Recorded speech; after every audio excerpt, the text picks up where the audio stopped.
You remember last time we started this first canto of book 3, the Book of the Divine Mother. This canto is called The Pursuit of the Unknowable. After King Asvapati has reached the very top of all that can be known, he has, as a representative individual of the human race, he has explored all the planes and gained all the powers. But then he finds all is too little that the world can give. And there is some reality beyond the world which makes everything worthwhile. But somehow that unknowable reality seems to be beyond his grasp. Sometimes it appears like this or like that. But he is helped to go on rising to higher and higher levels. The last lines we read, aspiring and half sinking and upborne, invincibly he ascended without pause. So I'm going to read on from there to the bottom of page 307.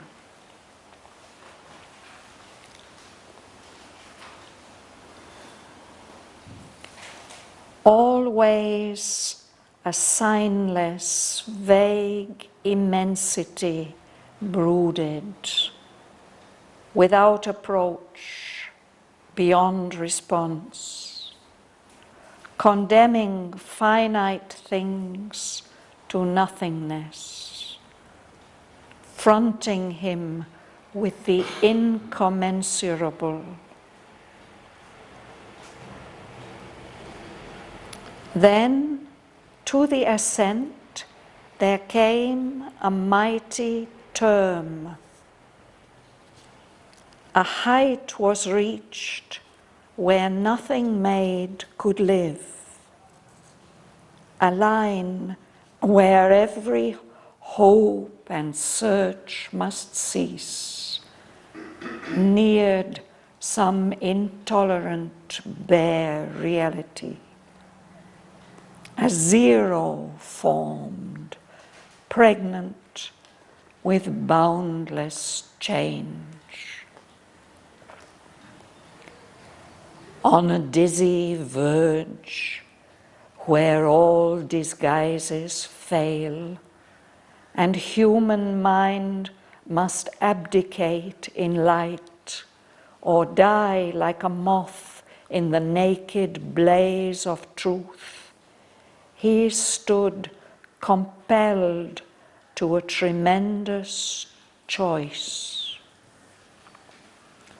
All he had been, and all towards which he grew, must now be left behind, or else transform into a self of that which has no name. Alone and fronting an intangible force which offered nothing to the grasp of thought, his spirit faced the adventure of the inane.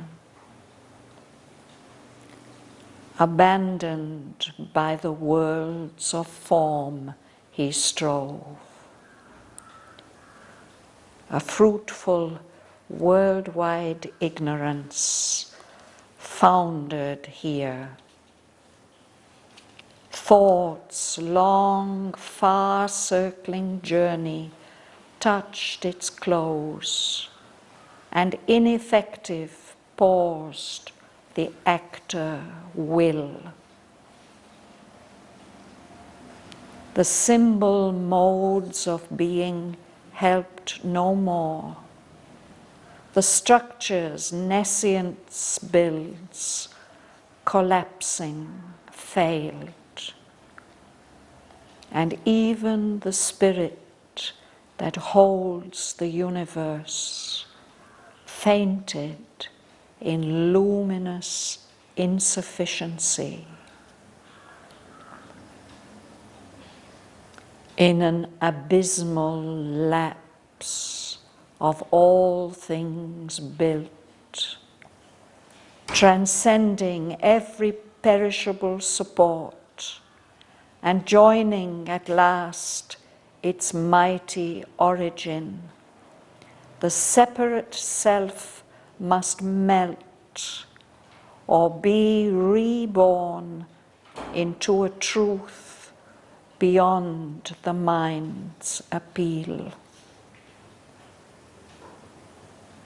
All glory of outline, sweetness of harmony, rejected like a grace of trivial notes, expunged from being's silence, nude, austere, died into a fine and blissful nothingness. The demiurges lost their names and forms. The great schemed worlds that they had planned and wrought passed, taken and abolished one by one. The universe removed its colored veil, and at the unimaginable end of the huge riddle of created things appeared the far-seen Godhead of the whole. His feet firm-based on life's stupendous wings, omnipotent, a lonely seer of time, inward, inscrutable, with diamond gaze. Attracted by the unfathomable regard, the unsolved slow cycles to their fount returned, to rise again from that invisible sea. Would you read the first sentence, just one sentence, please, Hermanat? Always a signless, vague immensity, brooded, without approach, beyond response, condemning finite things to nothingness, fronting him with incommensurable. There we are. That's the full stop.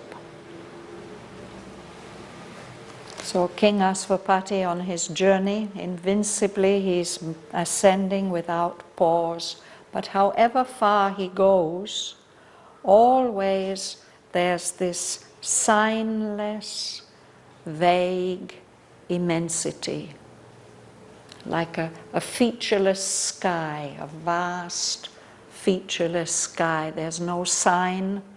It's vague, there's nothing you can say about it. It doesn't have any particular quality except this vastness.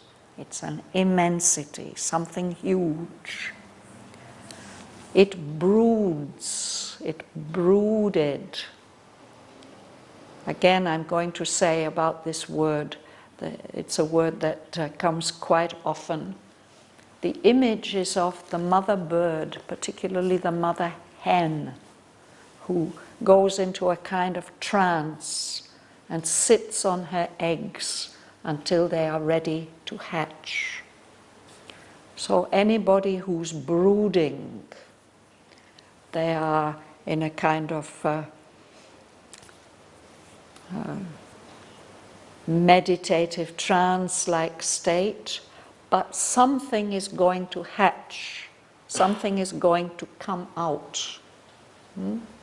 You're brooding, you're turning thoughts over in your mind, not coming to any conclusion, but eventually something will come out. So this immensity is brooding, kind of looming, shadowy there, but there's the sense that it contains something. Something will come out, but it can't be approached. It's without approach. It doesn't give any response. There's no answer to that questioning of King Aswapati. And what it seems to do, it seems to condemn finite things to nothingness. It seems to say that everything which has a form, which is limited, which is individualized, will have to be dissolved. They will lose their form. And as King Aswapati mounts, and always that immensity is there, it confronts him with the incommensurable. If something is incommensurable, there's nothing that you can compare it to. It can't be measured against anything because it's different from everything else. There's nothing that it can be measured against or compared with. Incommensurable. If two things are commensurable, they can be measured by the same kind of scale. But if there's something that's incommensurable, there's no scale, there's no standard of comparison, nothing that you can compare it with or measure it against.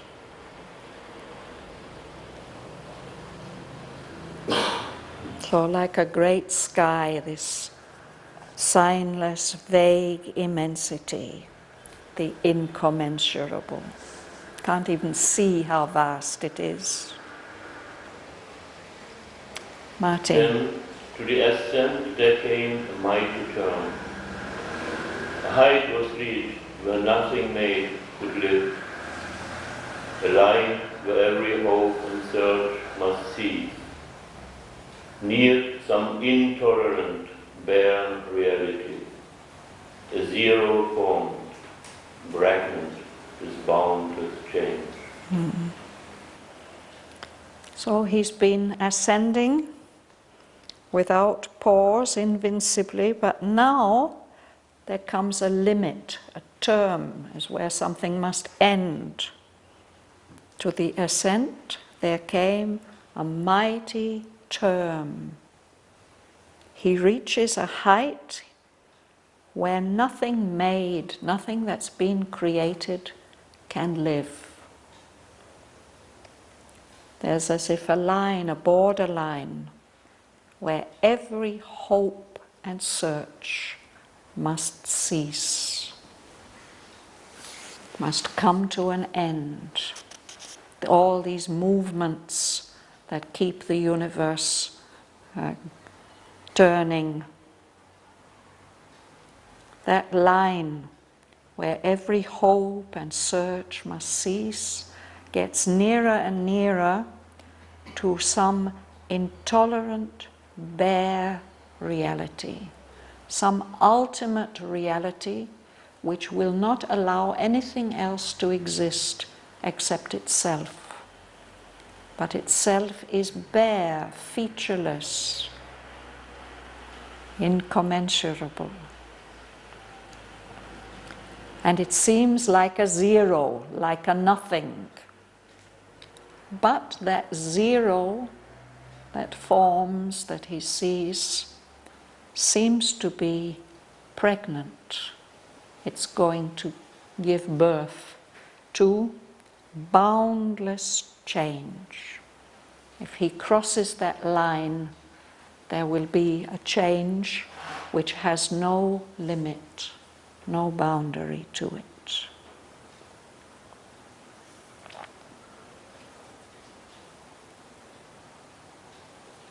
Danny, would you read?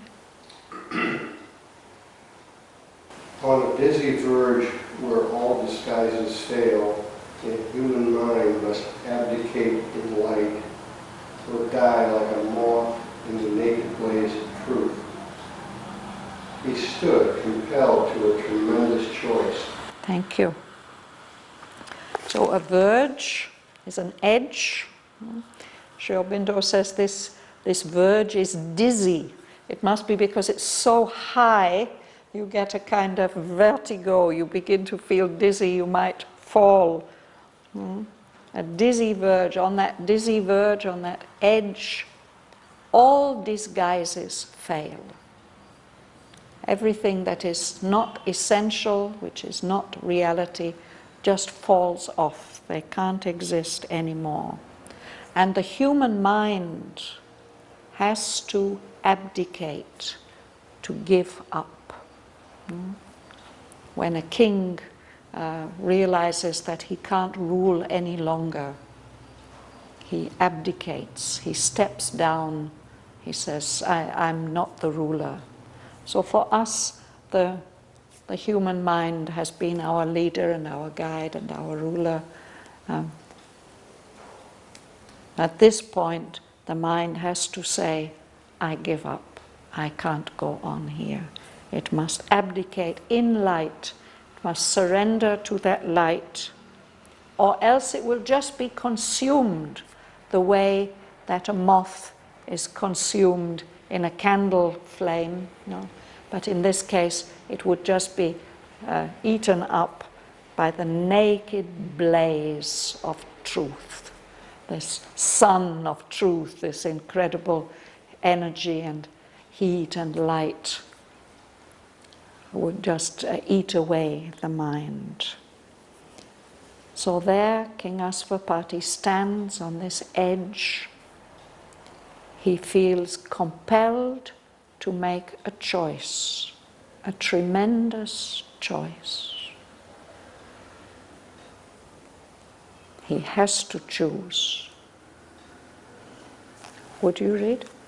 All he had been, and all towards which he grew, must now be left behind or else transformed into a self of that which has no name. Thank you. So he's been so much, he's achieved so much, everything he had been, and everything that he's been growing towards, this person who embodies all our energies of upward spiritual endeavor. He has to leave all that behind, or else everything that he has been and everything that he's been growing towards must transform, it must change itself or be transformed into a self, a portion, a representation of something which has no name, that which is beyond all names.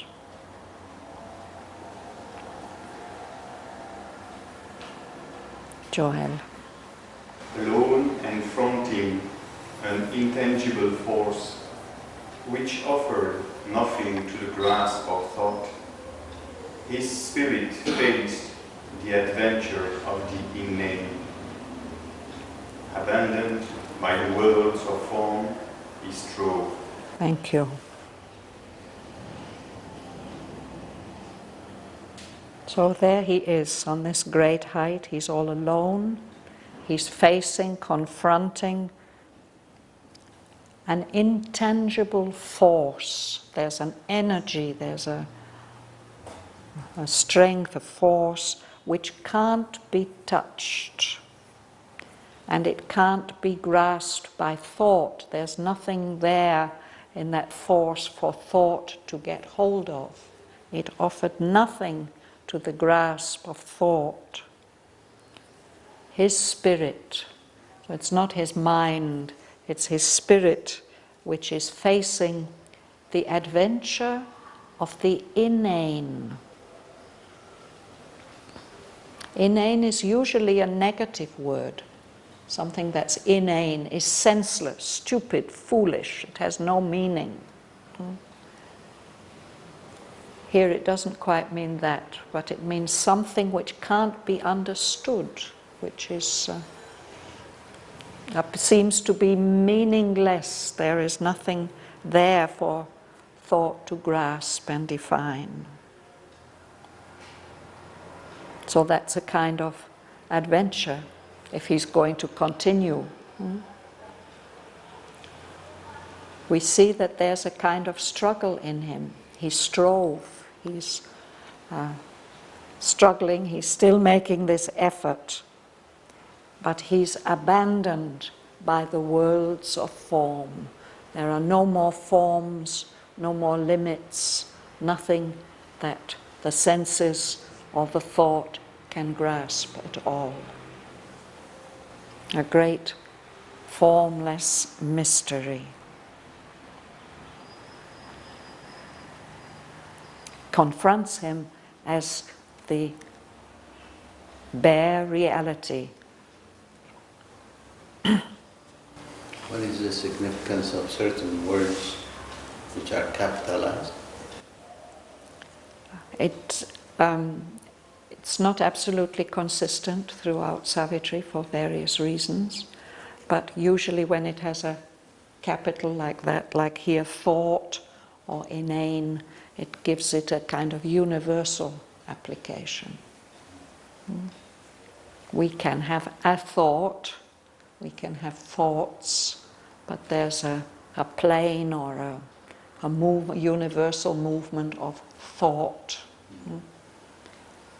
And here this inane, this apparently, or this something whose significance is beyond our understanding. It's something vast, universal, or even more beyond that. And similarly with form and will. These are Linda. The habitable worldwide ignorance founded here.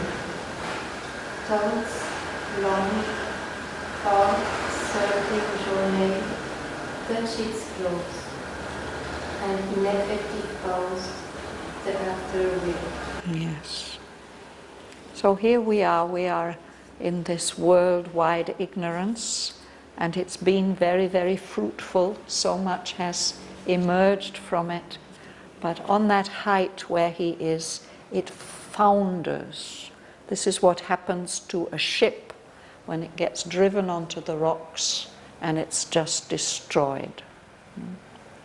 So that ignorance which has been fruitful, there it can't continue its journey. It is just wrecked like a ship. This long, far circling journey of evolving thought, going round and round in circles, but perhaps rising higher. Now it touched its close. And the will, this will which has been so important for King Asvapati, he's been the thinker, he's been the representative of the will for something higher and truer. Now that will seems to be powerless. It pauses, ineffective. It can't do anything anymore.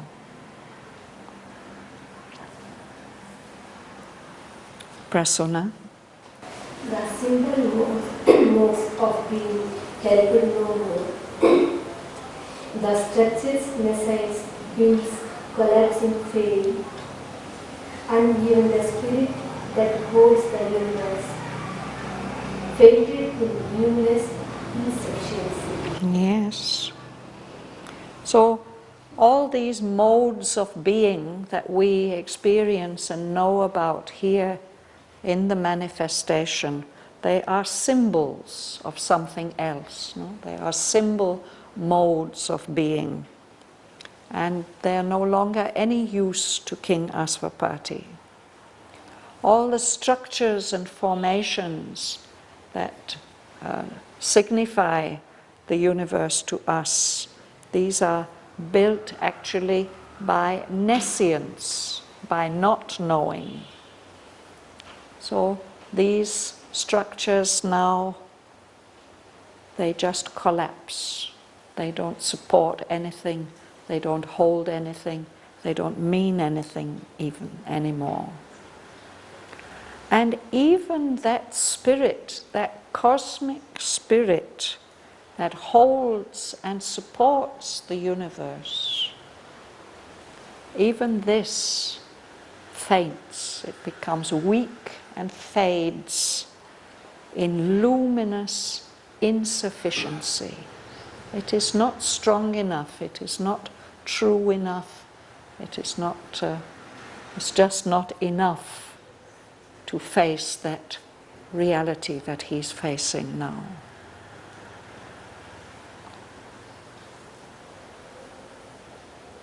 Patricia. In an abysmal lapse of all things built, transcending every perishable support, and joining at last its mighty origin, the separate self must melt or be reborn into a truth beyond the mind's appeal. The separate self, the individual being.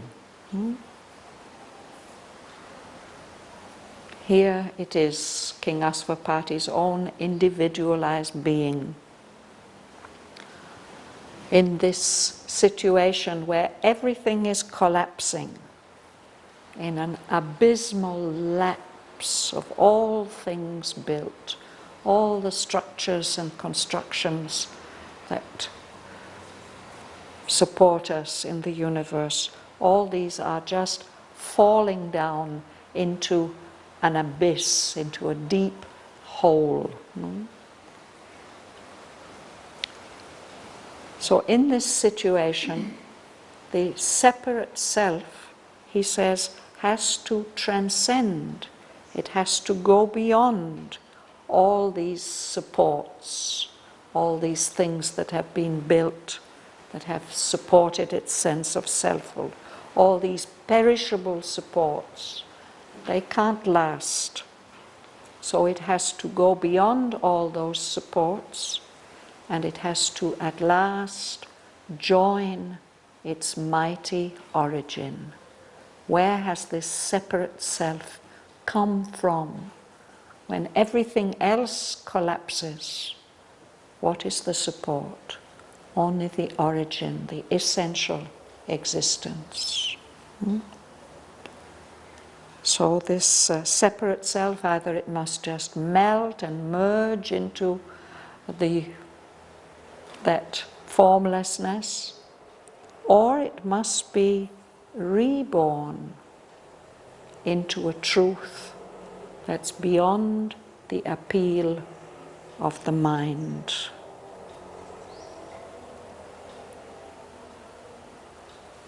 There seem to be two possibilities, that the separate self can just dissolve, or it can find a new basis for its existence in some truth which is beyond the mind's appeal.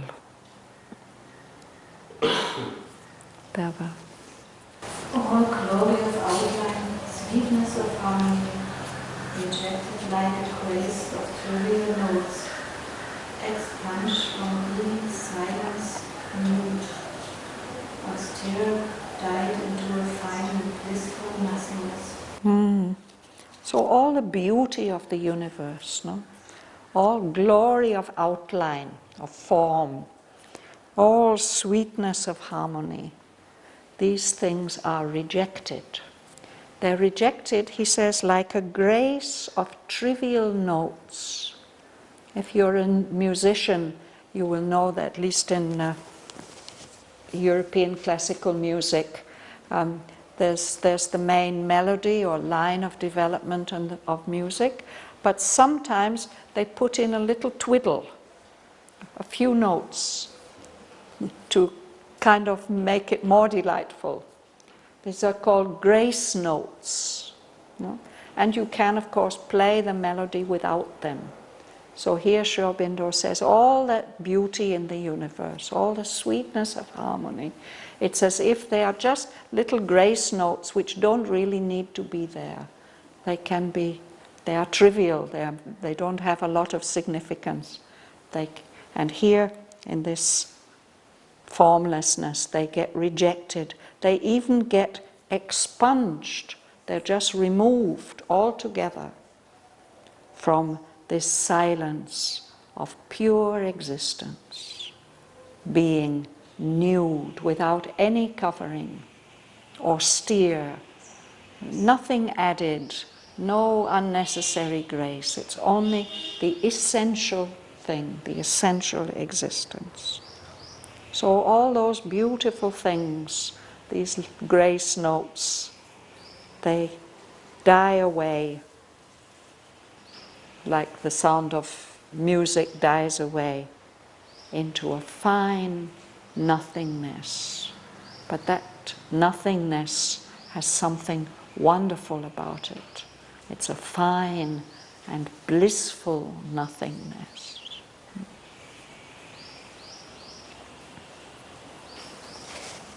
Nargis.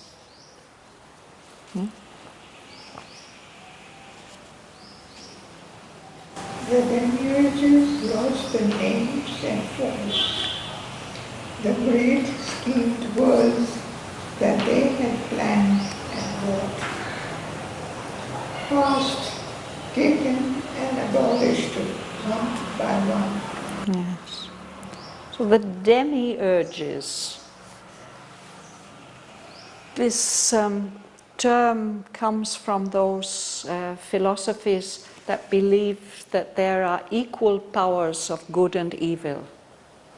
They share the universe between them. They are the demiurges. Each of them is equally powerful. But I think here Sri Aurobindo refers to the gods, the ones who are not the supreme, but they are the cosmic powers. So these demiurges, they are of course forms and representations of the Supreme, and now they lose their names and forms in this unknowable. And all the great worlds that they have planned and created, made, they are also dissolved, passed away. He says, taken and abolished one by one. So it's as if there's a great cloud of formlessness or nothingness coming and dissolving all those great worlds, all the planes that he has been exploring one by one. Now they all disappear one by one.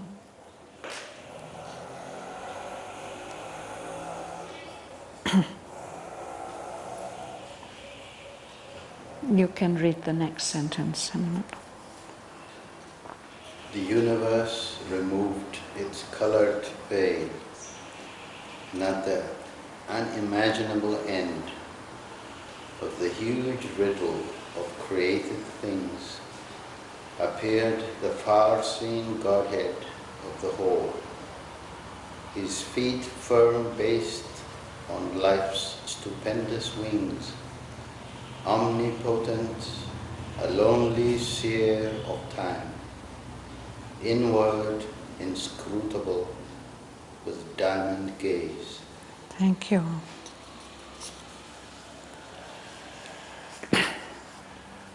So the universe is like a colored veil. It's a veil of many, many colors, which is disguising or hiding from us the Godhead, the individual form of the divine that is supporting this universe. But for King Aswapati, this colored veil of all the forms, all the structures, it's removed. And at the unimaginable end of the huge riddle, the huge mystery of created things, this strange mystery and enigma that we live in, he can see. He sees from a distance the Godhead of the whole. He has feet. His feet are based firmly on life, on the life principle. The life principle, like a huge bird that deity has his feet based upon life. He is all-powerful. He can see time. He can see the whole of time in one gaze, everything that happens in time. His awareness seems to be indrawn, inward, inscrutable. Something that's inscrutable is something that you can't read it and understand it easily. A person who has an inscrutable expression, you never know what they're thinking. They don't show any, give any clues to their inward state. With diamond gaze, so the eyes are very, very powerful and pure and shining.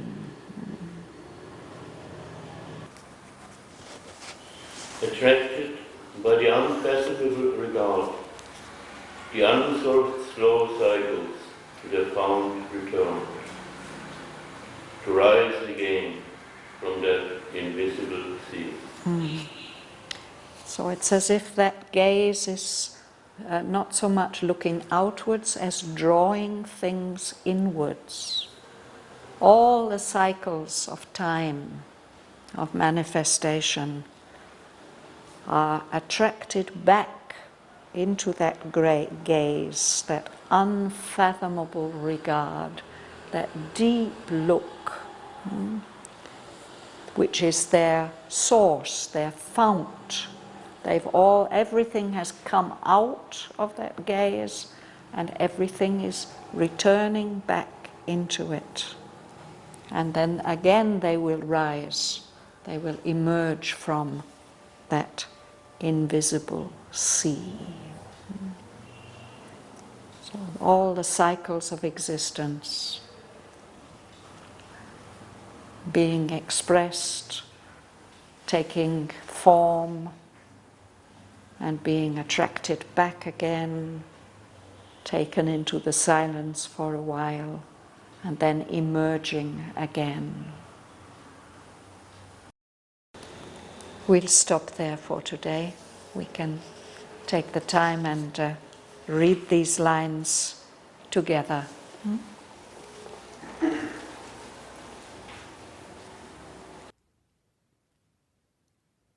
Always a signless, vague immensity brooded without approach, beyond response, condemning finite things to nothingness, fronting him with the incommensurable.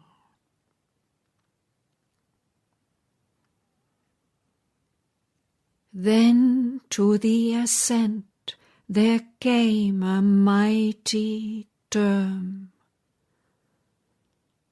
A height was reached where nothing made could live. A line where every hope and search must cease, neared some intolerant, bare reality. A zero formed, pregnant with boundless change. On a dizzy verge where all disguises fail, and human mind must abdicate in light, or die like a moth in the naked blaze of truth. He stood compelled to a tremendous choice.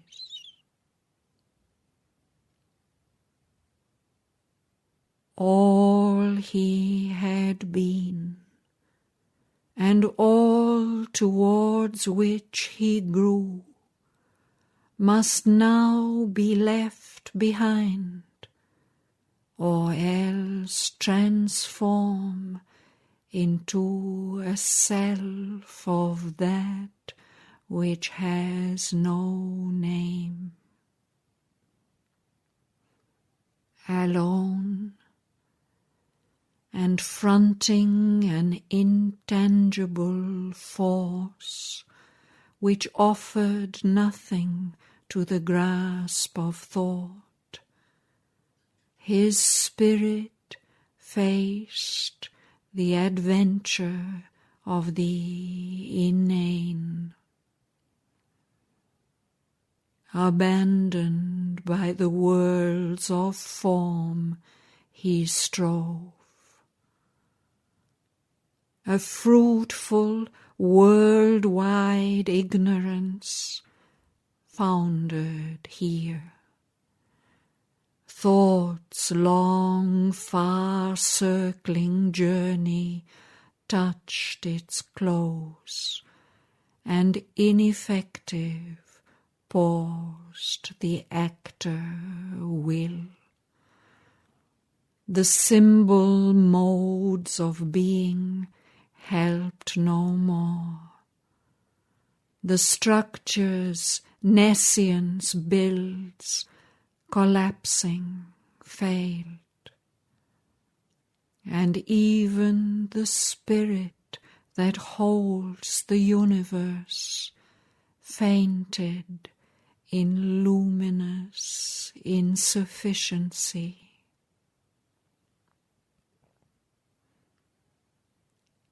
In an abysmal lapse of all things built, transcending every perishable support, and joining at last its mighty origin, the separate self must melt or be reborn into a truth beyond the mind's appeal.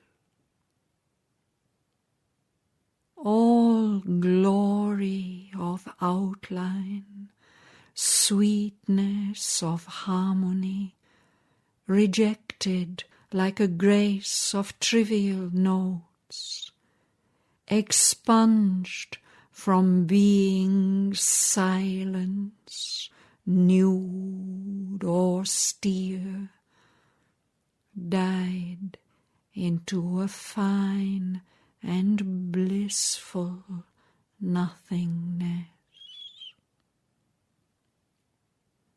The demiurges lost their names and forms. The great schemed worlds that they had planned and wrought passed, taken and abolished one by one. The universe removed its colored veil, and at the unimaginable end of the huge riddle of created things appeared the far-seen Godhead of the whole. His feet firm-based on life's stupendous wings, omnipotent, a lonely seer of time, inward, inscrutable, with diamond gaze. attracted by the unfathomable regard, the unsolved slow cycles to their fount returned, to rise again from that invisible sea.